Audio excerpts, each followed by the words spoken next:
എല്ലാവർക്കും നമസ്കാരം.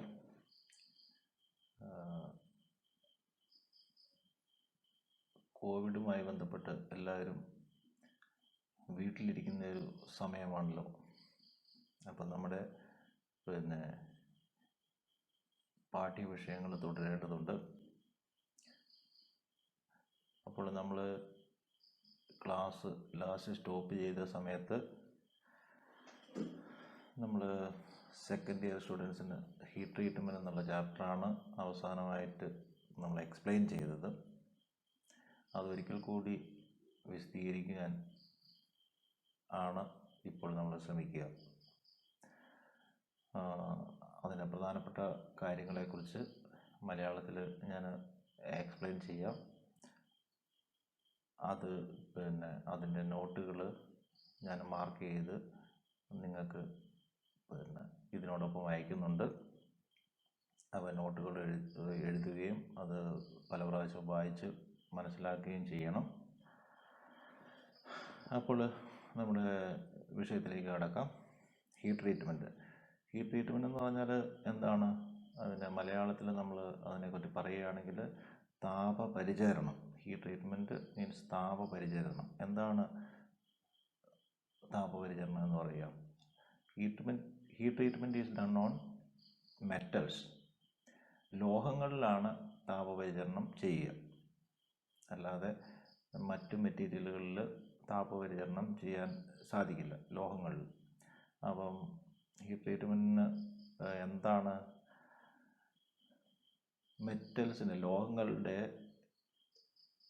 Mechanical properties അല്ലെങ്കിൽ അവയുടെ യാന്ത്രിക ഗുണങ്ങൾ ഒരു പരിധി വരെ നമുക്ക് ചൂടാക്കുകയും മെറ്റൽസിനെ ചൂടാക്കുകയും അതിനെ നിയന്ത്രിതമായ രീതിയിൽ തണുപ്പിക്കുകയും ചെയ്യുന്നതിലൂടെ അതിൻ്റെ സ്വഭാവ ഗുണങ്ങളിൽ കാര്യമായ മാറ്റങ്ങൾ വരുത്താൻ സാധിക്കും. അങ്ങനെ ഈ മാറ്റങ്ങൾ വരുത്തുന്ന ഈ പ്രോസസ്സിനെയാണ് ഹീറ്റ് ട്രീറ്റ്മെൻറ്റ് എന്ന് നമ്മൾ ഉദ്ദേശിക്കുക. ഹീറ്റ് ട്രീറ്റ്മെൻറ്റ് എന്നുള്ള ടേം കൊണ്ട് നമ്മൾ ഉദ്ദേശിക്കുന്നത്. The properties of metals and alloys may be changed to a considerable extent by changing either its structure or composition എന്നാണ് പറയുക. അതിൻ്റെ സ്ട്രക്ചറിലോ കോമ്പോസിഷനിലോ മാറ്റം വരുത്തി അതിൻ്റെ പ്രോപ്പർട്ടീസിൽ ഒരു പരിധി വരെ മാറ്റം വരുത്താൻ സാധിക്കും. അപ്പോൾ അടുത്തതായിട്ട് നമ്മൾ എന്തിനു വേണ്ടിയിട്ടാണ് ഹീറ്റ് ട്രീറ്റ്മെൻറ്റ് നമ്മൾ ചെയ്യുന്നത്? ലോഹങ്ങളിൽ എന്തിനു വേണ്ടിയിട്ടാണ് ഹീറ്റ് ട്രീറ്റ്മെൻറ്റ് ചെയ്യുന്നത്? The purpose of heat treatment. ഒന്നാമത്തെ കാര്യം to refine the grain size. Grain size എന്ന് പറഞ്ഞാൽ അതിൻ്റെ അകത്തെ മെറ്റലിൻ്റെ ഘടന, അതിൻ്റെ ഗ്രാനുലർ ഉണ്ട്, ഫൈബർ സ്ട്രക്ചർ ഉണ്ട്, അങ്ങനെ പലതരം ഘടനകളുണ്ട്. അതിൻ്റെ യഥാർത്ഥ ഘടന, അതിൻ്റെ ആന്തരിക ഘടന റിഫൈൻ ചെയ്യാൻ അല്ലെങ്കിൽ അത് വീണ്ടെടുക്കാൻ, ആ ഘടനയെ വീണ്ടെടുക്കാൻ നമ്മൾ ഹീറ്റ് ട്രീറ്റ്മെൻറ്റ് ചെയ്യും. അതുപോലെ to produce a hard surface on a ductile interior. ഒരു ഡക്റ്റൈൽ മീൻസ് സോഫ്റ്റ് ആയിട്ടുള്ള അല്ലെങ്കിൽ ദൃഢത കുറഞ്ഞ ആന്തരിക ഘടനയുള്ള ഒരു മെറ്റീരിയലിൻ്റെ മുകളിൽ ഹാർഡ് സർഫസ്, ദൃഢമായ ഒരു സർഫസ് നിർമ്മിച്ചെടുക്കുക എന്നുള്ളതാണ് രണ്ടാമത്തെ പർപ്പസ്. അതായത് ചില മെഷീനുകളുടെ അല്ലെങ്കിൽ ഗിയറുകളുടെ, മെഷീൻ പാർട്ടുകളുടെ ഒക്കെ ഉള്ളിൽ സോഫ്റ്റ് ആയിട്ടുള്ള മെറ്റീരിയലായിരിക്കും. എന്ന് വെച്ചാൽ സോഫ്റ്റ് സ്റ്റീലായിരിക്കും. അതിൻ്റെ പുറമേയുള്ള ഭാഗം, അപ്പർ ലെയർ ദൃഢത കൂടിയതായിരിക്കണം. അത് ഉദാഹരണത്തിന് ഗിയറുകൾ, സിലിണ്ടർ, വലിയ റോളറുകൾ, ഇങ്ങനെയൊക്കെയുള്ളത് ഉൾഭാഗം സോഫ്റ്റും പുറമേയുള്ള ഭാഗം ഹാർഡുമായിരിക്കും. അങ്ങനെ ഒരു സർഫസ് സൃഷ്ടിക്കാൻ വേണ്ടി നമ്മൾ ഹീറ്റ് ട്രീറ്റ്മെൻറ്റ് ചെയ്യും. മൂന്നാമത്തെ ടു റിലീവ് ഇൻറ്റേർണൽ സ്ട്രെസ്സസ്. ആന്തരികമായ സ്ട്രെസ്സുകൾ മീൻസ് ആന്തരികമായ തകരാറുകൾ, ഈ ഹെവി വർക്കുകളൊക്കെ ഒരു മെറ്റലിൽ ചെയ്യുമ്പോൾ, ഒരു മെറ്റീരിയൽ ചെയ്യുമ്പോൾ അതിൻ്റെ ആന്തരിക ഘടനയിൽ തകരാറുകൾ സംഭവിക്കാം. വലിയ ഹാമറിങ്, ഫോർജിങ് ഒക്കെ ചെയ്യുമ്പോൾ ഉള്ളിൽ ചെറിയ ക്രാക്കുകൾ അങ്ങനെയൊക്കെ ഉണ്ടാവും. അങ്ങനെയുള്ള ഇൻറ്റേർണൽ സ്ട്രെസ്സുകൾ ഒഴിവാക്കാൻ അല്ലെങ്കിൽ അതിനെ ശരിയാക്കി എടുക്കാൻ വേണ്ടി നമ്മൾ ഹീറ്റ് ട്രീറ്റ്മെൻറ്റ് ചെയ്യും. നാലാമത്തേത് ടു ഇംപ്രൂവ് മെഷീനബിലിറ്റി. മെഷീനബിലിറ്റി എന്ന് പറഞ്ഞാൽ മെഷീൻ ചെയ്യാനുള്ള കഴിവ്. ഒരു മെറ്റലിൽ മെഷീൻ ചെയ്യുക എന്ന് പറഞ്ഞാൽ എന്തൊക്കെയാണ്? കട്ട് ചെയ്യുക, ഡ്രില്ല് ചെയ്യുക, മില്ലിങ് ചെയ്യുക, അങ്ങനെയുള്ള മെഷീനിങ് വർക്കുകൾ ഒരു ലോഹത്തിൽ ചെയ്യണമെങ്കിൽ അത് കുറച്ച് സോഫ്റ്റൊക്കെ ആയിരിക്കണം. അപ്പോൾ അങ്ങനെ മെഷീനബിലിറ്റി ഇൻക്രീസ് ചെയ്യാൻ വേണ്ടി നമ്മൾ ഹീറ്റ് ട്രീറ്റ്മെൻറ്റ് ചെയ്യും. അഞ്ചാമത്തേത് to increase resistance to wear. To increase resistance to wear and heat and corrosion. തേയ്മാനത്തെ ചെറുക്കാൻ, അതുപോലെ താപത്തെ ചെറുക്കാനുള്ള കഴിവ് ഇമ്പ്രൂവ് ചെയ്യുക, അതുപോലെ കൊറോഷൻ തുരുമ്പിക്കുന്ന സ്വഭാവം കുറയ്ക്കാനും ഇതിനൊക്കെ വേണ്ടിയിട്ട് ഹീറ്റ് ട്രീറ്റ്മെൻറ്റ് ചെയ്യും. പിന്നെ to improve the mechanical properties like tensile strength, elasticity, hardness, shock resistance തുടങ്ങിയ മെക്കാനിക്കൽ പ്രോപ്പർട്ടീസുകൾ ഇമ്പ്രൂവ് ചെയ്യാൻ വേണ്ടിയിട്ട് നമ്മൾ എന്ത് ചെയ്യും? ഹീറ്റ് ട്രീറ്റ്മെൻറ്റ് ചെയ്യും. ഇനി ഏഴാമത്തെ last one, to improve magnetic and electrical properties. Magnetic കാന്തിക സ്വഭാവവും ഇലക്ട്രിക്കൽ ആയിട്ടുള്ള സ്വഭാവങ്ങളും ഇമ്പ്രൂവ് ചെയ്യാൻ വേണ്ടിയിട്ടും നമ്മൾ എന്ത് ചെയ്യും? ഹീറ്റ് ട്രീറ്റ്മെൻറ്റ് ചെയ്യും. അപ്പോൾ അങ്ങനെ 7 പർപ്പസുകളാണ് 1 by 1 ആയിട്ട് കൊടുത്തിരിക്കുന്നത്. ഒന്ന്, to refine the grain size, to produce an hard surface on ductile interior. 3, to relieve the internal stress. 4, to improve machinability. 5, to increase resistance to wear. 6, to improve mechanical properties like tensile strength, hardness, shock resistance etcetera. 7, to improve magnetic and electrical properties.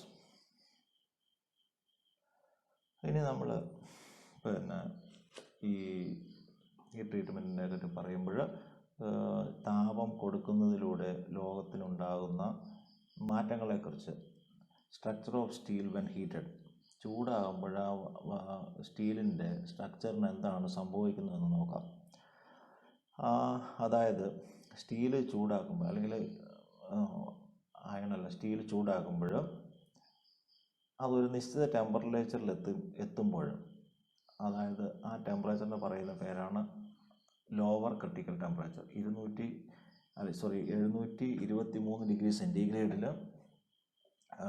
ഈ temperature ആരംഭിക്കും. അതായത് internal സ്ട്രക്ചറിൽ മാറ്റം ആരംഭിക്കും. After the above temperature there is a complete change in the nature and structure of steel, and a new structure called austenite is formed. ഈ 723 degree സെൻറ്റിഗ്രേഡിന് മുകളിൽ ഇത് ചൂടായി കഴിയുമ്പോൾ അതിൻ്റെ ആന്തരിക ഘടനയിൽ പൂർണ്ണമായ മാറ്റങ്ങൾ സംഭവിക്കുന്നു. അപ്പം ആ അവസ്ഥയ്ക്ക് പറയുന്ന പേരാണ് ആസ്റ്റനൈറ്റ് സ്റ്റീലിൻ്റെ. വീണ്ടും ഈ ചേഞ്ച് കംപ്ലീറ്റ് ആകുന്ന ടെമ്പറേച്ചറാണ് അപ്പർ ക്രിട്ടിക്കൽ ടെമ്പറേച്ചർ. അത് അപ്പർ ക്രിട്ടിക്കൽ ടെമ്പറേച്ചർ ഏതാണ്ട് ഓരോ സ്റ്റീലിൻ്റെയും കാർബൺ കണ്ടൻറ്റിൻ്റെ അളവിന് അനുസരിച്ച് അതിൽ ചെറിയ മാറ്റങ്ങൾ സംഭവിക്കാം. അപ്പോൾ ഈ ചൂടാക്കി കഴിഞ്ഞ ഈ ഇരുമ്പിനെ വളരെ സാവധാനം തണുപ്പിച്ച് കഴിഞ്ഞാൽ അതിൻ്റെ പഴയ അവസ്ഥ വീണ്ടെടുക്കുകയും, അഥവാ അതിനെ പെട്ടെന്ന് തണുപ്പിക്കാറുണ്ട്. Steel is cooled rapidly, the austenite changes to a new structure called martensite. പെട്ടെന്ന് ചൂടാക്കി കഴിയുമ്പോൾ കിട്ടുന്ന സ്റ്റീലിന് പറയുന്ന പേരാണ് മാർട്ടൻസൈറ്റ്. അപ്പം martensite is brittle and hard. Martensite എന്ന് പറയുന്നത് അതായത് സ്റ്റീലിനെ ചൂടാക്കി പെട്ടെന്ന് തണുപ്പിക്കുമ്പോൾ കിട്ടുന്ന ആ steel brittle and hard. Brittle എന്ന് പറഞ്ഞാൽ എന്താണ്? പെട്ടെന്ന് പൊട്ടിപ്പോകാനുള്ള സാധ്യതയുള്ളതും വളരെ ദൃഢതയുള്ളതും ആണ്. അപ്പം നെക്സ്റ്റ് ലോവർ ക്രിട്ടിക്കൽ ടെമ്പറേച്ചറും അപ്പർ ക്രിട്ടിക്കൽ ടെമ്പറേച്ചറും. ലോവർ ക്രിട്ടിക്കൽ ടെമ്പറേച്ചർ എന്ന് പറഞ്ഞു കഴിഞ്ഞാൽ the temperature at which plain carbon steel structure starts change in to austenite is called lower critical temperature. ആ സ്റ്റീല് ആസ്റ്റനൈറ്റ് ആയിട്ട് മാറാൻ തുടങ്ങുന്ന ആ ടെമ്പറേച്ചറിനെയാണ്, അല്ലെങ്കിൽ അതിൻ്റെ സ്ട്രക്ചറിൽ മാറ്റം വരാൻ തുടങ്ങുന്ന, ചൂടാക്കുമ്പോൾ മാറ്റം വരാൻ തുടങ്ങുന്ന ആ ടെമ്പറേച്ചറിനാണ് ലോവർ ക്രിട്ടിക്കൽ ടെമ്പറേച്ചർ എന്ന് പറയുന്നത്. ഈ ചേഞ്ചസ് കംപ്ലീറ്റ് ആവുന്ന ആ സമയത്തെ ടെമ്പറേച്ചറിനെയാണ് അപ്പർ ക്രിട്ടിക്കൽ ടെമ്പറേച്ചർ എന്ന് പറയുന്നത്. The temperature at which the structure of steel completely changes in to austenite is called upper critical temperature. ഇനി നെക്സ്റ്റ് ടോപ്പിക്ക് ഈ ഹീറ്റ് ട്രീറ്റ്മെൻറ്റിൻ്റെ വിവിധ ഘട്ടങ്ങൾ ഏതൊക്കെയാണെന്ന് നോക്കാം. അതായത് 3 ഘട്ടങ്ങളാണ് ഹീറ്റ് ട്രീറ്റ്മെൻറ്റിന് പ്രധാനമായിട്ട് ഉള്ളത്. 3 ഘട്ടങ്ങളായിട്ട് തിരിച്ചിരിക്കുന്നു. 1 ഹീറ്റിങ്, 2 സോക്കിങ്, 3 ക്വഞ്ചിങ്. ഹീറ്റിംഗ് എന്ന് പറഞ്ഞാൽ ചൂടാക്കുക. Heating rate and heating depends upon the composition of the steel. ആ സ്റ്റീലിൻ്റെ ഘടനയും അതിൻ്റെ കാർബൺ കണ്ടൻറ്റിനെയും ഒക്കെ അനുസരിച്ചിരിക്കും. അതിനെ ചൂടാക്കുന്ന ആ പ്രക്രിയയാണ് ഹീറ്റിംഗ് എന്ന് പറയുന്നത്. സോക്കിംഗ് എന്ന് പറയുന്നത് ഒരു നിശ്ചിത ടെമ്പറേച്ചറിൽ ചൂടാക്കി ചിലപ്പോൾ ആ ഓരോ ഹീറ്റ് ട്രീറ്റ്മെൻറ്റിനനുസരിച്ച് അത് ആ നിശ്ചിത ടെമ്പറേച്ചറിൽ കുറച്ച് സമയം സൂക്ഷിക്കുന്നു. ഒരു പീരീഡ് ഓഫ് ടൈം അതേ ടെമ്പറേച്ചറിൽ കീപ്പ് ചെയ്യുന്നു. അതിനെയാണ് സോക്കിംഗ് എന്ന് പറയുന്നത്. മൂന്നാമത്തെ പ്രോസസ്സാണ് ക്വഞ്ചിങ് എന്ന് പറയുന്നത്. ക്വഞ്ചിങ് എന്ന് പറയുന്നത് അതിനെ തണുപ്പിക്കുക. അത് അനീലിങ് പോലുള്ള പ്രോസസ്സുകൾ സാവധാനം തണുപ്പിക്കുന്നു. ഹാർഡനിങ് അതുപോലെ ടെമ്പറിങ് പോലുള്ള പ്രോസസ്സുകളിൽ അതിനെ വളരെ സാവധാനം തണുപ്പിക്കുന്നു. അപ്പോൾ ഇതൊക്കെ ഈ തണുപ്പിക്കുന്ന പ്രോസസ്സിനെയാണ് ക്വഞ്ചിങ് എന്ന് പറയുന്നത്. ഇതൊക്കെയാണ് heating, soaking and quenching.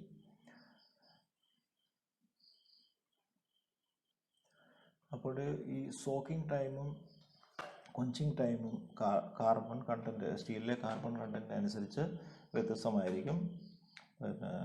Soaking carbon content വളരെ കുറവാണെങ്കിൽ 5-10 മിനിറ്റ്, കാർബൺ കണ്ടൻറ്റ് കൂടുതലാണെങ്കിൽ ഹൈ അലോയ് സ്റ്റീലുകളിൽ, ഹൈ കാർബൺ സ്റ്റീലുകളിലൊക്കെ 10 മിനിറ്റ്, 10 mm തിക്നെസ് ഉള്ള വസ്തുവിനാണ് 10 മിനിറ്റ് വരെ സോക്കിങ് ചെയ്യും പരമാവധി. ക്വഞ്ചിങ് എന്ന് പറയുന്നത് കൂളിങ് ചെയ്യുന്ന പ്രോസസ്സാണ്.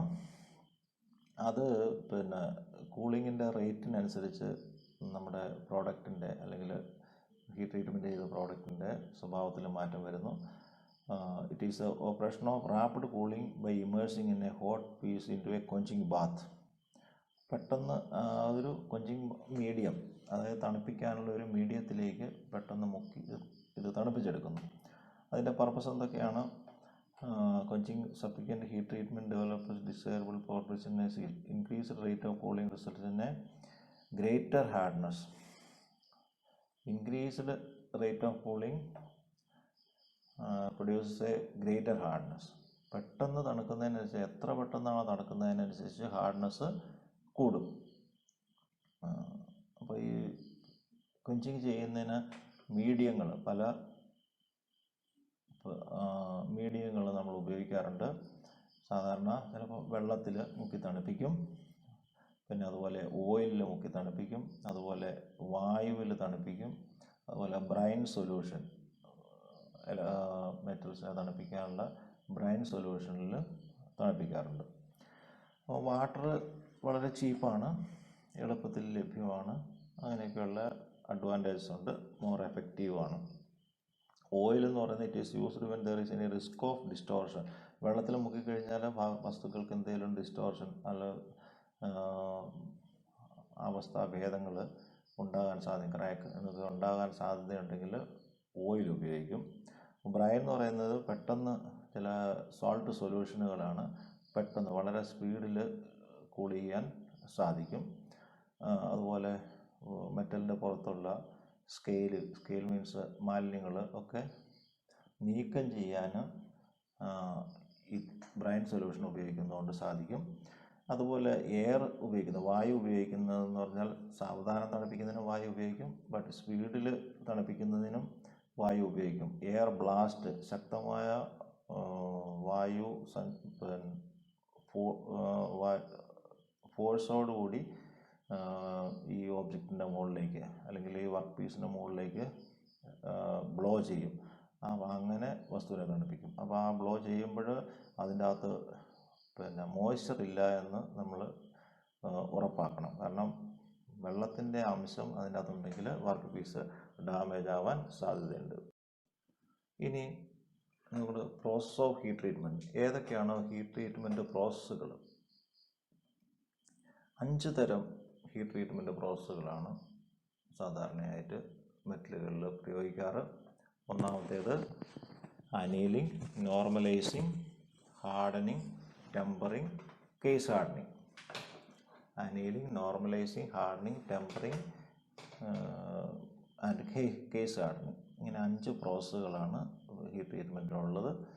ഒന്നാമത്തേത് നമ്മൾ അനീലിംഗ് എന്താണെന്ന് നോക്കാം. അനീലിംഗ് എന്ന് പറഞ്ഞു കഴിഞ്ഞാൽ ഒരു മെറ്റലിനെ സോഫ്റ്റ് ആക്കുന്ന പ്രക്രിയയാണ് അനീലിംഗ്. സോഫ്റ്റ് ആക്കുക എന്ന് പറഞ്ഞു കഴിഞ്ഞാൽ എന്തിനു വേണ്ടിയിട്ടാണ്? മെഷീൻ ചെയ്യുക, അതുപോലെ കട്ട് ചെയ്യാൻ, അങ്ങനെയൊക്കെ ആ മെറ്റലിൻ്റെ ദൃഢത കുറയ്ക്കുന്ന പ്രോസസ്സാണ് അനീലിംഗ്. അപ്പോൾ എങ്ങനെയാണ് അനീലിംഗ് ചെയ്യുന്നത്? അനീലിംഗ് ചെയ്യുന്നത് ഒരു നിശ്ചിത ടെമ്പറേച്ചറിൽ, അതായത് അനീലിംഗ് ടെമ്പറേച്ചർ, അതായത് അത് കാർബൺ കണ്ടൻറ്റിൻ്റെ അനുസരിച്ച് അത് വ്യത്യസ്തമായിരിക്കും. ആ അനീലിംഗ് ടെമ്പറേച്ചറിൽ ചൂടാക്കുകയും ആ ടെമ്പറേച്ചറിൽ കുറച്ച് സമയം കീപ്പ് ചെയ്യുകയും അതിനെ വളരെ സാവധാനം തണുപ്പിക്കുകയും ചെയ്യുന്ന പ്രോസസ്സാണ് അനീലിംഗ് എന്ന് പറയുന്നത്. സാവധാനം തണുപ്പിക്കാൻ വേണ്ടി ആ ഫർണസ് തന്നെ ഓഫാക്കി കുറേ നേരം അവിടെ ലെഫ്റ്റ് ചെയ്യും, അല്ലെങ്കിൽ സാൻഡ് കൊണ്ടോ മണൽ കൊണ്ടോ ചാരം കൊണ്ടോ മൂടിയിട്ട് വളരെ സാവധാനത്തിൽ തണുപ്പിച്ചെടുക്കും. അങ്ങനെ തണുത്ത് കഴിയുമ്പോൾ ഈ മെറ്റലിൻ്റെ പ്രോപ്പർട്ടി വളരെ സോഫ്റ്റായിട്ട് മാറും. ഇതാണ് അനീലിംഗ് എന്ന് പറയുന്നത്. അപ്പോൾ ഈ അനീലിങ്ങിൻ്റെ പർപ്പസ് എന്താണ്? To refine grain size,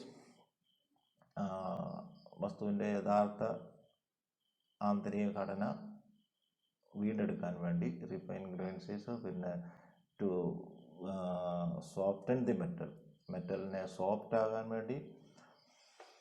to relieve internal stresses, ആന്തരിക തകരാറുകളെ മാറ്റുന്നതിന് വേണ്ടി, ശരിയാക്കുന്നതിന് വേണ്ടി. പിന്നെ to increase ductility of metal. Ductility എന്ന് വെച്ച് കഴിഞ്ഞാൽ അടിച്ചു പരത്തി, ഡക്റ്റിലിറ്റി എന്ന് പറഞ്ഞാൽ വലിച്ചു നീട്ടി ആക്കി തീർക്കാനുള്ള മെറ്റലിൻ്റെ സ്വഭാവ ഗുണത്തിനാണ് ഡക്റ്റിലിറ്റി എന്ന് പറയുന്നത്. ആ പ്രോപ്പർട്ടി ഇൻക്രീസ് ചെയ്യാനും. പിന്നെ ടു ഇംപ്രൂവ് മെഷീനബിലിറ്റി, മെഷീൻ ചെയ്യാനുള്ള കഴിവ് വർദ്ധിപ്പിക്കുക. അതുപോലെ to modify electric and mechanical പ്രോപ്പർട്ടികളും ഇലക്ട്രിക്കൽ പ്രോപ്പർട്ടിയിലും വ്യത്യാസം വരുത്താൻ വേണ്ടി. അതുപോലെ to repair steel for a subsequent heat treatment. To prepare steel for a subsequent heat treatment. അടുത്ത ഹീറ്റ് ട്രീറ്റ്മെൻറ്റിന് വേണ്ടി പല ഹീറ്റ് ട്രീറ്റ്മെൻറ്റ് ഒരേ മെറ്റലിൽ ഓരോ വർക്ക് പീസിൽ ചെയ്യും. അപ്പോൾ അടുത്ത ഹീറ്റ് ട്രീറ്റ്മെൻറ്റിന് വേണ്ടി തയ്യാറാക്കുന്നതിന് വേണ്ടി അനീലിംഗ് ചെയ്യും. അപ്പോൾ അനീലിംഗ് ചെയ്യുമ്പോൾ എന്താ ചെയ്യുകയെന്ന് വെച്ച് കഴിഞ്ഞാൽ, പിന്നെ കാർബൺ കണ്ടൻറ്റ് 0.84%-നേക്കാട്ടിലും കുറവാണെങ്കിൽ അപ്പർ ക്രിട്ടിക്കൽ ടെമ്പറേച്ചറിനേക്കാളും 30 മുതൽ 50%, 50 ഡിഗ്രി വരെ ഉയർന്ന ടെമ്പറേച്ചറിൽ ചൂടാക്കി അതിനെ സാവധാനം തണുപ്പിക്കും. 0.84%-നേക്കാളും കാർബൺ കണ്ടൻറ്റ് കൂടുതലാണെങ്കിൽ അതിന് അപ്പർ ക്രിട്ടിക്കൽ ടെമ്പറേച്ചറിനേക്കാളും 50 ഡിഗ്രി ഉയർന്ന ടെമ്പറേച്ചറിൽ ചൂടാക്കി ആ ടെമ്പറേച്ചറിൽ കുറേ സമയം അവിടെ കീപ്പ് ചെയ്ത് പിന്നീട് സാവധാനം തണുപ്പിച്ചെടുക്കുന്നു. രണ്ടാമത്തെ ഹീറ്റ് ട്രീറ്റ്മെൻറ്റ് പ്രോസസ്സാണ് നോർമലൈസിങ്. നോർമലൈസിങ് എന്ന് പറഞ്ഞു കഴിഞ്ഞാൽ ഹെവി ഹാമറിങ് അങ്ങനെയുള്ള വർക്കുകൾ, മെഷീനിങ് ഒക്കെ ചെയ്യുമ്പോൾ പിന്നെ മെറ്റലിൻ്റെ ഇൻറ്റേർണൽ സ്ട്രക്ചറിൽ തകരാറുകളുണ്ടാകും, ഇൻറ്റേർണൽ ക്രാക്കുകൾ ഇതൊക്കെ ഉണ്ടാവും. അത്തരം തകരാറുകളെ എലിമിനേറ്റ് ചെയ്യാൻ അല്ലെങ്കിൽ റിപ്പയർ ചെയ്യാൻ വേണ്ടിയിട്ടാണ് നോർമലൈസിങ് ചെയ്യുന്നത്. നോർമലൈസിങ് ചെയ്യുന്നതിന് normalizing done to eliminate brittlety and produce a fine grain for uniform structure and for improve mechanical properties and regain its original structure. അതിൻ്റെ ഒറിജിനൽ ആയിട്ടുള്ള സ്ട്രക്ചർ വീണ്ടെടുക്കാൻ വേണ്ടിയിട്ടാണ് നോർമലൈസിങ് ചെയ്യുന്നത്. നോർമലൈസിങ് പ്രോസസ്സ് എന്ന് പറയുന്നത് അപ്പർ ക്രിട്ടിക്കൽ ടെമ്പറേച്ചറിനേക്കാളും 30 മുതൽ 40% ടെമ്പറേച്ചറിൽ 30 മുതൽ 40 ഡിഗ്രി സെൻറ്റിഗ്രേഡ് വരെ ഉയർന്ന ടെമ്പറേച്ചറിൽ ചൂടാക്കുന്നു. ആ ടെമ്പറേച്ചറിൽ കുറച്ച് സമയം ഇതിനെ കീപ്പ് ചെയ്യുന്നു. അപ്പം എത്രമാത്രം തകരാറുണ്ടെന്ന് ഉള്ളതിനെ ആശ്രയിച്ചിരിക്കും. കുറേ സമയം ടെമ്പറേച്ചറിൽ കീപ്പ് ചെയ്യുന്നു, അതിനുശേഷം അതിനെ സാവധാനം തണുപ്പിക്കുന്നു. അങ്ങനെയാണ് നോർമലൈസിങ് പ്രോസസ്സ് ചെയ്യുക. അത് നോർമലൈസിങ് പ്രോസസ്സിലൂടെ അതിൻ്റെ പഴയ ആന്തരിക ഘടനകൾ വീണ്ടെടുക്കാൻ സാധിക്കും, ആന്തരികമായ തകരാറുകൾ വീണ്ടെടുക്കാൻ സാധിക്കും, മെഷീനബിലിറ്റി ഇൻക്രീസ് ചെയ്യും, അതുപോലെ ഡക്റ്റിലിറ്റി മാലിബിലിറ്റി ഒക്കെ ഇംപ്രൂവ് ചെയ്യും. അങ്ങനെ to increase strength of medium carbon steel. Medium carbon സ്റ്റീലിൻ്റെ ആണ് അതിൻ്റെ സ്ട്രെങ്ത് കൂട്ടാനും ഒക്കെ ഈ നോർമലൈസിങ് കൊണ്ട് സാധിക്കും. ഇനി മൂന്നാമത്തെ പ്രോസസ്സാണ് ഹാർഡനിങ്. ഹാർഡനിങ് എന്ന് പറഞ്ഞാൽ വസ്തുവിനെ, ഒരു മെറ്റലിനെ അതിൻ്റെ ദൃഢത കൂട്ടുന്ന പ്രവർത്തനമാണ് ഹാർഡനിങ്. ഹാർഡനിങ് ചെയ്യുമ്പോൾ നമ്മൾ ആ മെറ്റലിനെ ക്രിട്ടിക്കൽ ടെമ്പറേച്ചറിൻ്റെ ഉയർന്ന ടെമ്പറേച്ചറിൽ ചൂടാക്കുകയും അതുപോലെ അതിനെ കുറച്ച് സമയം ആ ടെമ്പറേച്ചറിൽ കീപ്പ് ചെയ്യുകയും പെട്ടെന്ന് തണുപ്പിച്ചെടുക്കുകയും ചെയ്യുന്നു. പെട്ടെന്ന് തണുപ്പിച്ചെടുക്കുന്നതിലൂടെ ഈ മെറ്റലിൻ്റെ ദൃഢത പിന്നെ വളരെയധികം വർദ്ധിക്കുന്നു. കാർബൺ സ്റ്റീലിന് മാത്രമേ ഇങ്ങനെ സാധിക്കുകയുള്ളൂ. വളരെ ലോ കാർബൺ സ്റ്റീലിൽ ഈ ഒരു ഹീറ്റ് ട്രീറ്റ്മെൻറ്റും നമുക്ക് സാധിക്കില്ല. ഈ ഹാർഡനിങ്ങിൻ്റെ റിസൾട്ട് പല കാര്യങ്ങളെയും അല്ലെങ്കിൽ ഹാർഡനിങ്ങിലൂടെ ലഭിക്കുന്ന മെറ്റലിൻ്റെ ദൃഢതയുടെ അളവ് പല കാര്യങ്ങളെ ആശ്രയിച്ചിരിക്കുന്നു. അത് ഏതൊക്കെയാണ്? അതിൻ്റെ അകത്ത് ആ സ്റ്റീലിൽ അടങ്ങിയിരിക്കുന്ന കാർബൺ കണ്ടൻറ്റ് എത്രയാണ്, അതുപോലെ ഹീറ്റിംഗ് റേറ്റ് ആൻഡ് ടൈം, ഹീറ്റിങ്ങിൻ്റെ നിരക്ക്, അതുപോലെ ടൈം, ചൂടാക്കുന്നതിൻ്റെ നിരക്കും അത് ചൂടാക്കുന്ന സമയവും, അതുപോലെ കൊഞ്ചിങ് മീഡിയം, തണുപ്പിക്കാൻ ഉപയോഗിക്കുന്ന മീഡിയം, അതുപോലെ കൊഞ്ചിങ് റേറ്റ്, കൂളിംഗ് റേറ്റ്, എത്ര പെട്ടെന്ന് തണുപ്പിക്കുന്നു അതിനനുസരിച്ച് ഹാർഡ്നെസ് കൂടും. കൂളിങ്ങിൻ്റെ റേറ്റ് അല്ലെങ്കിൽ സമയം കൂടും തോറും ദൃഢത കുറയും. അപ്പോൾ അതാണ് കൂളിംഗ് റേറ്റ്, അതുപോലെ work size of the part, ആ പാർട്ടിൻ്റെ വലിപ്പം, ഇത്തരം ഘടകങ്ങൾ ആ ഹാർഡ്നെസ്സിനെ ഡിപ്പെൻഡ് ചെയ്തിരിക്കുന്നു. അപ്പോൾ ഹാർഡ്നെസ് ചെയ്യുന്നതിലൂടെ വസ്തുക്കൾക്ക് എന്ത് ചെയ്യും, എന്തൊക്കെ ഗുണങ്ങളാണ് ലഭിക്കുക? ടു ഇൻക്രീസ് ദ ഹാർഡ്നെസ്, ദൃഢത കൂടും, അതുപോലെ തേയ്മാനത്തിന് ചെറുക്കാനുള്ള കഴിവ് ഉണ്ടാവും, to increase the ability to resist wear, അതുപോലെ to enable to cut other metals, മറ്റ് ലോഹങ്ങളെ കട്ട് ചെയ്യാനുള്ള കഴിവ് ഉണ്ടാകുകയും ചെയ്യും. അവസാനത്തെ നാലാമത്തെ ഹീറ്റ് ട്രീറ്റ്മെൻറ്റ് പ്രോസസ്സാണ് ടെമ്പറിങ്. ടെമ്പറിങ് എന്ന് പറഞ്ഞു കഴിഞ്ഞാൽ ഹാർഡ് ആയിട്ടുള്ള സ്റ്റീലിന് പൊട്ടിപ്പോകാനുള്ള സാധ്യത കൂടുതലാണ്. അപ്പോൾ അതായത് ബ്രിട്ടിൽനെസ് കൂടുതലാണ്. അപ്പോൾ അങ്ങനെയുള്ള ആ ഹാർഡ് സ്റ്റീലിൻ്റെ ബ്രിട്ടിൽനെസ് കുറയ്ക്കാൻ വേണ്ടി ചെയ്യുന്ന പ്രോസസ്സാണ് ടെമ്പറിങ്. സാധാരണ കട്ടിംഗ് ടൂളുകളുടെയൊക്കെ കട്ടിംഗ് എഡ്ജുകളാണ് നമ്മൾ ടെമ്പറിങ് ചെയ്യാറുള്ളത്. അത് കാർബൺ കണ്ടൻറ്റിൻ്റെ അളവനുസരിച്ച് ഒരു നിശ്ചിത ടെമ്പറേച്ചർ ഉണ്ട്, അതാണ് ടെമ്പറിങ് ടെമ്പറേച്ചർ എന്ന് പറയുന്നത്. ആ ടെമ്പറിങ് ടെമ്പറേച്ചറിൽ ചൂടാക്കി ആ എഫക്റ്റീവ് പാർട്ട് എവിടെയാണോ, ആ ഒരു വർക്ക് പീസിൻ്റെ ഏത് ഭാഗമാണോ ടെമ്പർ ചെയ്യേണ്ടത് ആ ഭാഗം മാത്രം വെള്ളത്തിൽ അല്ലെങ്കിൽ കൂള് ചെയ്യുകയും ഏതെങ്കിലും കൂളിംഗ് മീഡിയത്തിൽ മുക്കി കൂള് ചെയ്യുകയും മുക്കി പെട്ടെന്ന് പുറത്തെടുക്കും. അപ്പം ബാക്കിയുള്ള മുക്കാത്ത ഭാഗത്ത് നിന്നും ഹീറ്റ് ഈ തണുത്ത ഭാഗത്തേക്ക് പ്രവഹിക്കുകയും അവിടെ ഒരു കളർ ചേഞ്ച് ഉണ്ടാവുകയും ചെയ്യുന്നു. അങ്ങനെ ആ കളർ ചേഞ്ചിലൂടെ ടെമ്പറിങ്ങിൻ്റെ സ്വഭാവം നമുക്ക് ഏകദേശം മനസ്സിലാക്കാൻ സാധിക്കുന്നതാണ്. വളരെ ഒരു ബ്രൗൺ കളറ്, ഒരു പർപ്പിൾ കളറ്, ബ്ലൂ കളറൊക്കെ നമുക്ക് ആ ടെമ്പർ ചെയ്ത മെറ്റലിൻ്റെ മുകളിൽ കാണാൻ സാധിക്കുന്നതാണ്. അപ്പോൾ ആ ടെമ്പറേച്ചറിനനുസരിച്ചാണ് ആ കളർ ചേഞ്ച് ഉണ്ടാകുന്നത്. അപ്പോൾ ആ കളർ ചേഞ്ചിലൂടെ നമുക്ക് ആ ടെമ്പറിൻ്റെ ക്വാളിറ്റി, വസ്തുവിൻ്റെ വർക്കിൻ്റെ ടെമ്പറിങ് ക്വാളിറ്റി നമുക്ക് മനസ്സിലാക്കാൻ സാധിക്കും.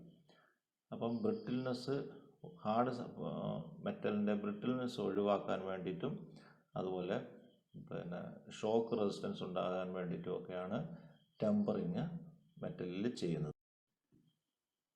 അടുത്ത 5ാമത്തെ ഹീറ്റ് ട്രീറ്റ്മെൻറ്റ് പ്രോസസ്സാണ് സർഫസ് ഹാർഡനിങ്. സർഫസ് ഹാർഡനിങ് പേര് സൂചിപ്പിക്കുന്നത് പോലെ ഒരു സോഫ്റ്റ് മെറ്റലിൻ്റെ സർഫസ് മാത്രം, പുറമേ ഉള്ള ഭാഗം മാത്രം, ഔട്ടർ സർഫസ് മാത്രം ഹാർഡാക്കുന്ന പ്രോസസ്സാണ് സർഫസ് ഹാർഡനിങ് എന്ന് പറയുന്നത്. പലപ്പോഴും നമുക്ക് പല മെറ്റൽസിൻ്റെയും ആന്തരിക ഭാഗങ്ങൾ സോഫ്റ്റായിട്ടും പുറമേയുള്ള ഭാഗങ്ങൾ ഹാർഡായിട്ടും ഉണ്ടാകേണ്ട ആവശ്യകതയുണ്ട്. കാരണം പുറമേയുള്ള ഭാഗം തേയ്മാനത്തെ ചെറുക്കാൻ വേണ്ടി ഹാർഡായിരിക്കണം, ആന്തരിക ഭാഗം ബ്രിട്ടിൽനെസ് ഒക്കെ കുറയ്ക്കാൻ വേണ്ടിയിട്ട് അല്ലെങ്കിൽ ഷോക്ക് റെസിസ്റ്റൻസിന് വേണ്ടിയിട്ട് സോഫ്റ്റ് ആയിരിക്കണം. ഗിയറുകൾ, റോളറുകൾ, അങ്ങനെയുള്ള വസ്തുക്കളൊക്കെ നമുക്ക് ഇൻറ്റേർണൽ പാർട്ട് സോഫ്റ്റായിട്ടും ഔട്ടർ സർഫസ് ഹാർഡായിട്ടും ലഭിക്കേണ്ടതുണ്ട്. അപ്പോൾ അങ്ങനെ ഒരു വസ്തുവിൻ്റെ ഒരു സോഫ്റ്റ് കോറിന് മുകളിൽ ഹാർഡ് സർഫസ് ക്രിയേറ്റ് ചെയ്യുന്ന പ്രവൃത്തിയാണ് കേസ് ഹാർഡനിങ് അല്ലെങ്കിൽ സർഫസ് ഹാർഡനിങ് എന്ന് പറയുന്നത്. സർഫസ് ഹാർഡനിങ് അഞ്ച് തരം സർഫസ് ഹാർഡനിങ് ചെയ്യാറുണ്ട്. ഒന്നാമത്തേതാണ് കേസ് ഹാർഡനിങ്, രണ്ടാമത്തേത് നൈട്രേറ്റിംഗ്, മൂന്നാമത്തെ സയനൈഡിങ്, അതുപോലെ flame hardening and induction hardening. അങ്ങനെ 5 തരം സർഫസ് ഹാർഡനിങ് പ്രോസസ്സുകളാണ് ഉള്ളത്. ഇത് ഓരോന്നും എന്തൊക്കെയാണ്, എങ്ങനെയാണ് ചെയ്യുന്നതെന്ന് നമുക്ക് നോക്കാം. അപ്പോൾ ഒന്നാമത്തെ മെത്തേഡ് കേസ് ഹാർഡനിങ് എങ്ങനെയാണെന്ന് നോക്കാം. കേസ് ഹാർഡനിങ് എന്ന് പറഞ്ഞു കഴിഞ്ഞാൽ ആ സോഫ്റ്റ് മെറ്റലിൻ്റെ പുറമേയുള്ള ലെയറിനെ നമ്മൾ ഹൈ കാർബൺ സ്റ്റീലാക്കി മാറ്റും. അതായത് കാർബൺ അധികമുള്ള ചില മെറ്റീരിയലുകൾ കൂടി മിക്സ് ചെയ്ത് വെച്ച് ചൂടാക്കി കുറേ സമയം, വളരെയധികം സമയം ആ ഫർണസിൽ ചൂടാക്കി അതേ ടെമ്പറേച്ചറിൽ കുറേ സമയം കീപ്പ് ചെയ്ത് അതിനെ സാവധാനത്തിൽ തണുപ്പിച്ചെടുക്കുമ്പോൾ ആ മെറ്റലിൻ്റെ പുറമേയുള്ള ഭാഗം മാത്രം ഹൈ കാർബൺ സ്റ്റീലായി മാറുകയും അതിനെ പിന്നീട് ഹാർഡൻ ചെയ്തെടുക്കുകയും ചെയ്യുന്ന മെത്തേഡാണ് ഈ കേസ് ഹാർഡനിങ് എന്ന് പറയുന്നത്. അതിലൂടെ നമുക്ക് ആ മെറ്റലിന് തേയ്മാനത്തെ ചെറുക്കാനുള്ള കഴിവും അതുപോലെ ഷോക്ക് റെസിസ്റ്റൻസ് പവറും ഒക്കെ ഇൻക്രീസ് ചെയ്യുകയും ചെയ്യും. അപ്പോൾ കേസ് ഹാർഡനിങ് ചെയ്യാൻ വേണ്ടി നമ്മൾ ആദ്യമേ ഒരു മെത്തേഡാണ് പാക്ക് കാർബണൈസിങ്. പാക്ക് കാർബണൈസിങ് എന്ന് പറഞ്ഞു കഴിഞ്ഞാൽ ഈ കാർബണീഷ്യസ് മെറ്റീരിയൽസ് ഈ മെറ്റലിൻ്റെ ചുറ്റുപാടും കവർ ചെയ്ത് വെക്കും. അതെന്തൊക്കെയാണെന്ന് ചോദിച്ചു കഴിഞ്ഞാൽ പൗഡേർഡ് ലെതർ, വുഡ്, ചാർക്കോൾ, അതുപോലെ ഹോൺ എന്ന് പറഞ്ഞാൽ മൃഗങ്ങളുടെ കൊമ്പ്, അങ്ങനെയുള്ള വസ്തുക്കൾ ഈ മെറ്റലിന് ചുറ്റും വെച്ച് അതൊരു മെറ്റൽ ബോക്സിൽ ക്ലോസ് ചെയ്ത് ഫർണസിൻ്റെ അകത്ത് ചൂടാക്കി ഏതാനും മണിക്കൂറുകൾ, വളരെയധികം മണിക്കൂറുകൾ ഇതിനെ ആ ടെമ്പറേച്ചറിൽ കീപ്പ് ചെയ്ത് അതിനെ സാവധാനത്തിൽ തണുപ്പിച്ചതിന് ശേഷം ഈ ബോക്സ് തുറക്കുമ്പോൾ ഈ മെറ്റലിൻ്റെ മുകളിൽ ഒരു പരിധി വരെ 1 മില്ലിമീറ്റർ ഒക്കെ വരെ ഈ കാർബൺ കണ്ടൻറ്റ് ഇൻക്രീസ് ചെയ്യും. അങ്ങനെ ഇൻക്രീസ് ചെയ്ത ഈ ഔട്ടർ സർഫസിനെ നമ്മൾ പിന്നീട്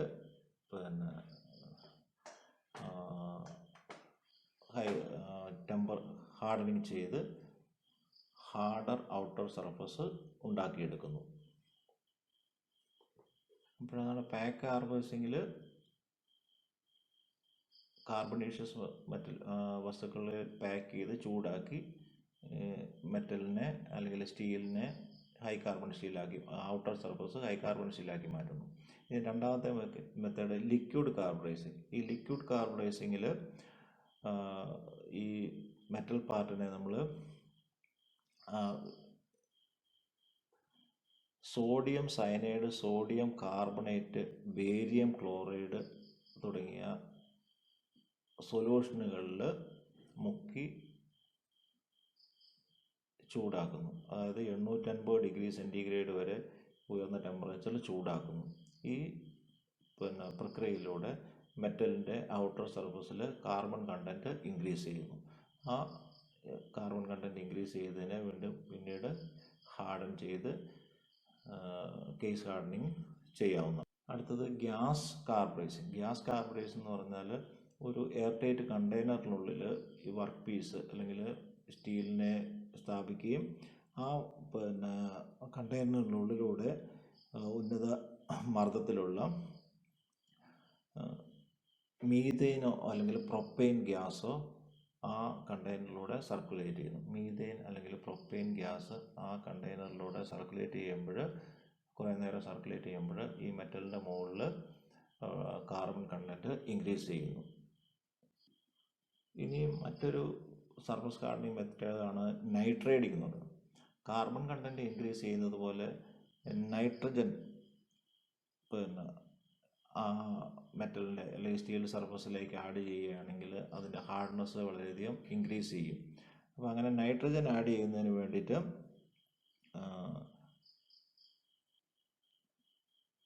ഈ നൈട്രജൻ മെറ്റൽ സർഫസിൽ ആഡ് ചെയ്യുന്നതിന് വേണ്ടിയിട്ട് അമോണിയ ഗ്യാസ്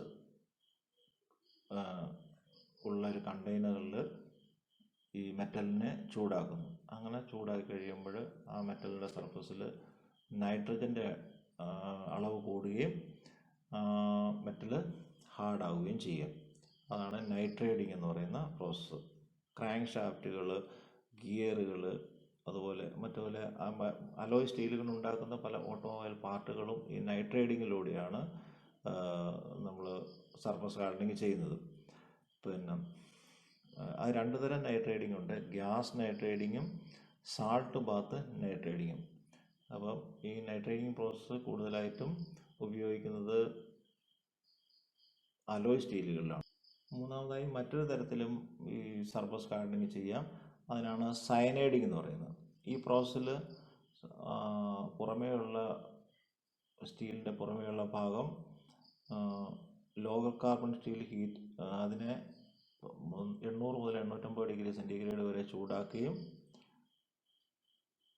ഒരു ഉരുകിയ സയനൈഡ് സൊല്യൂഷൻ്റെ അകത്ത് മുക്കി ചൂടാക്കി അതിനെ പെട്ടെന്ന് ഒരു ക്വെഞ്ചിങ് പ്രോസസ്സിലൂടെ കടത്തിവിട്ട്, അതായത് പെട്ടെന്ന് തണുപ്പിക്കുന്ന ഒരു പ്രോസസ്സിലൂടെ കടത്തിവിട്ട് ഈ സയനൈഡിങ് പ്രോസസ്സ് നടക്കുന്നു. അപ്പോൾ ആ സയനൈഡിങ് പ്രോസസ്സിലൂടെയും സ്റ്റീലിൻ്റെ ഔട്ടർ സർഫസ് ഹാർഡായി തീരും. അടുത്ത നാലാമത്തെ സർഫസ് ഹാർഡനിങ് പ്രോസസ്സാണ് ഫ്ലെയിം ഹാർഡനിങ്. ഫ്ലെയിം ഹാർഡനിങ് എന്ന് പറഞ്ഞു കഴിഞ്ഞാൽ ഹാർഡൻ ചെയ്യേണ്ട വസ്തുവിൻ്റെ ഒരു ജ്വാല ഉപയോഗിച്ച്, ഫർണസ് ഉപയോഗിച്ച് ചൂടാക്കുകയും ആ സർഫസിൻ്റെ മുകളിൽ വെള്ളം സ്പ്രേ ചെയ്യാം. വെള്ളം സ്പ്രേ ചെയ്യുന്നതിലൂടെ ആ സർഫസിൽ കാർബൺ കണ്ടൻറ്റ് ഇൻക്രീസ് ചെയ്യും. ഈ പ്രോസസ്സിലൂടെ 0.35 മുതൽ 7% വരെ കാർബൺ കണ്ടൻറ്റ് ഒരു സർഫസിൽ ഉണ്ടാക്കാൻ നമുക്ക് സാധിക്കും. അപ്പോൾ ഇതിൻ്റെ ഒരു പ്രത്യേകത എന്ന് വെച്ച് കഴിഞ്ഞാൽ കുറഞ്ഞ ഡിസ്റ്റോർഷനെ വർക്ക് പീസിൽ ഉണ്ടാക്കുന്നുള്ളൂ. അതുപോലെ പെട്ടെന്ന് ചെയ്യാൻ സാധിക്കുന്നതാണ്, ക്വിക്കാണ്. Depth of hardening is high. അതിൻ്റെ എത്രമാത്രം ആഴത്തിൽ ഹാർഡ് ചെയ്യുന്നു അത് ആ ആഴം കൂടുതലായിരിക്കും. ലെസ് ഫ്യൂവൽ കൺസംപ്ഷൻ, ഫ്യൂവലിൻ്റെ ഉപയോഗം കുറവാണ്. പിന്നെ അതുപോലെ ഹാർഡ്നെസ്, എവിടെയാണോ തേയ്മാനമൊക്കെ ഉണ്ടാകുന്ന ഒരു വസ്തുവിൻ്റെ ഉണ്ടാകാൻ സാധ്യതയുള്ള ആ ഭാഗം മാത്രമായിട്ട് നമുക്ക് സർഫസ് ഹാർഡൻ ചെയ്ത് എടുക്കാൻ സാധിക്കും. അതാണ് ഫ്ലെയിം ഹാർഡനിങ്ങിൻ്റെ അഡ്വാൻറ്റേജ്.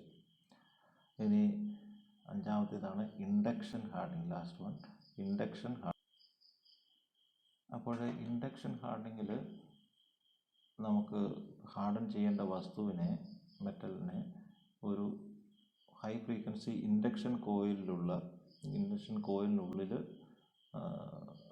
പ്ലേസ് ചെയ്യുകയും അതിലൂടെ പിന്നെ കറണ്ട്, ഹൈ ഫ്രീക്വൻസി കറണ്ട് ആ കോയിലിലൂടെ കടത്തിവിടുകയും ചെയ്യും.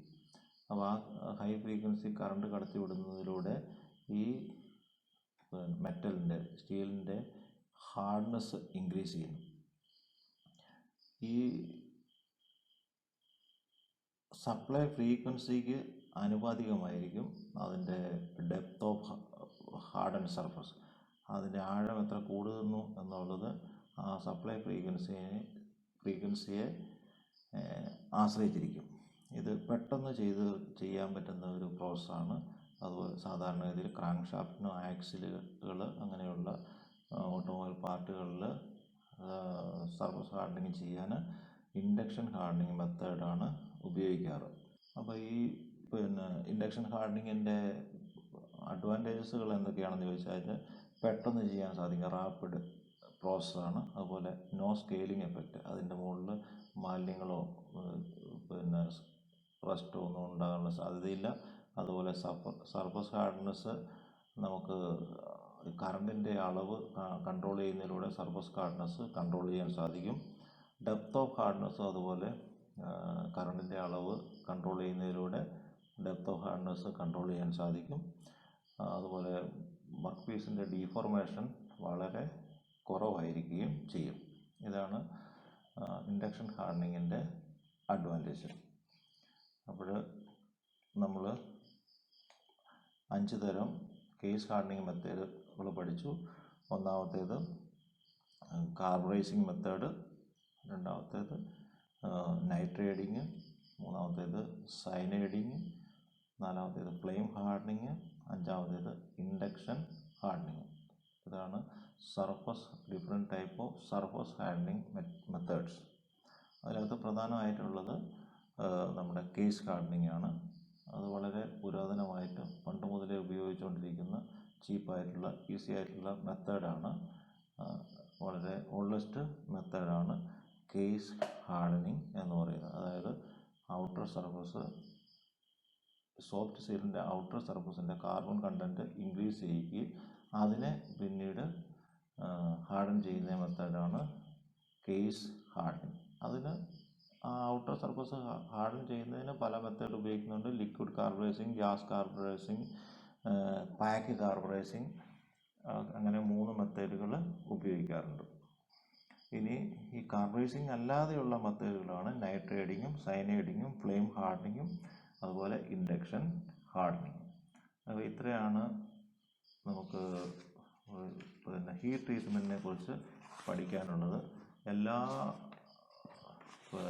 വർക്ക് പീസുകൾ എന്ന് വെച്ചാൽ ഓട്ടോമൊബൈൽ പാർട്സുകൾ, മെഷീൻ പാർട്സുകൾ, എൻജിൻ പാർട്സുകൾ, ഇതൊക്കെ മെഷീൻ ചെയ്യാൻ വേണ്ടി മെറ്റൽ സോഫ്റ്റ് ആകുകയും അതുപോലെ വർക്ക് ചെയ്യുമ്പോൾ അത് ഹാർഡായിരിക്കുകയും ചെയ്യണം. അങ്ങനെ ആ ഹാർഡ് സർഫസ് പ്രൊഡ്യൂസ് ചെയ്യാൻ വേണ്ടിയിട്ടും അല്ലെങ്കിൽ നമുക്ക് ആവശ്യമുള്ള മെക്കാനിക്കൽ പ്രോപ്പർട്ടീസ് മെറ്റലിൽ സൃഷ്ടിച്ചെടുക്കുന്നതിന് വേണ്ടി ഹീറ്റ് ട്രീറ്റ്മെൻറ്റ് വളരെ ഇമ്പോർട്ടൻ്റ് ആണ്. ഏത് പ്രൊഡക്ഷൻ പ്ലാന്റുകളിലും ഒരു ഹീറ്റ് ട്രീറ്റ്മെൻറ്റ് പ്ലാന്റ് ഉണ്ടായിരിക്കും. അവിടെയാണ് ഈ ഹീറ്റ് ട്രീറ്റ്മെൻറ്റ് പ്രോസസ്സുകൾ എല്ലാം ചെയ്യുക. ഹാർഡാക്കുക, സോഫ്റ്റ് ആക്കുക, ടെമ്പർ ചെയ്യുക, അനീലിംഗ് ചെയ്യുക, നോർമലൈസിങ് ചെയ്യുക, ഇങ്ങനെയുള്ള പ്രോസസ്സുകൾ ഏതൊരു ഫാക്ടറിയിലെയും പ്രൊഡക്ഷൻ പ്രോസസ്സിൽ ഒഴിവാക്കാനാകാത്ത ഒരു ഘടകമാണ്. അപ്പം ഈ കൃത്യമായ ടെമ്പറേച്ചറുകൾ അളന്ന് ചെയ്യുന്നതിലൂടെ കൃത്യമായ പ്രോപ്പർട്ടീസ് നമുക്ക് ആ സ്റ്റീലിൻ്റെ മുകളിൽ ക്രിയേറ്റ് ചെയ്യാൻ സാധിക്കും. സാധാരണഗതിയിൽ കാർബൺ സ്റ്റീലിലാണ് ഹീറ്റ് ട്രീറ്റ്മെൻറ്റ് ചെയ്യുന്നത്. പിന്നെ ഒന്നുകൂടെ ഹീറ്റ് ട്രീറ്റ്മെൻറ്റ് ലോ കാർബൺ സ്റ്റീലിൽ ചെയ്യാൻ സാധിക്കില്ല. കാരണം കാർബണും അയണും തമ്മിൽ ചൂടായി മിക്സാകുന്ന പ്രോസസ്സിലൂടെയാണ് ഹീറ്റ് ട്രീറ്റ്മെൻറ്റ് സംഭവിക്കുന്നത്. അപ്പോൾ കാർബണിൻ്റെ അളവ് കുറവുള്ള സ്റ്റീലിൽ ഹീറ്റ് ട്രീറ്റ്മെൻറ്റ് പരാജയപ്പെടും. അതായത് പച്ചിരുമ്പ് പോലെയുള്ള വസ്തുക്കളിൽ, പച്ചിരുമ്പ് നമ്മൾ സാധാരണ പറയുന്ന ലോ കാർബൺ സ്റ്റീലിൽ ഹീറ്റ് ട്രീറ്റ്മെൻറ്റ് ചെയ്യാൻ പറ്റില്ല. എത്ര തന്നെ ഹാർഡാക്കിയാലും അതിന് ദൃഢത കൂടില്ല, ഈ പ്രോസസ്സ് എത്ര തവണ ചെയ്ത് കഴിഞ്ഞാലും. അതുപോലെ കട്ടിംഗ് ടൂളുകളൊക്കെ നമ്മൾ ലോ കാർബൺ സ്റ്റീൽ കൊണ്ട് ഉണ്ടാക്കിയാൽ അതുകൊണ്ടാണ് അതിന് ഹാർഡ്നെസ് ലഭിക്കാത്തത്. അപ്പം കട്ടിംഗ് ടൂളുകൾ ഇതൊക്കെ ഉണ്ടാക്കുമ്പോൾ അത് ഹൈ കാർബൺ സ്റ്റീൽ അല്ലെങ്കിൽ മീഡിയം കാർബൺ സ്റ്റീൽ, ഉയർന്ന അളവിലുള്ള കാർബൺ സ്റ്റീൽ കൊണ്ട് വേണം ഉണ്ടാക്കാൻ, എങ്കിലേ അതിൽ ഹീറ്റ് ട്രീറ്റ്മെൻറ്റ് ചെയ്യാൻ സാധിക്കുകയുള്ളൂ.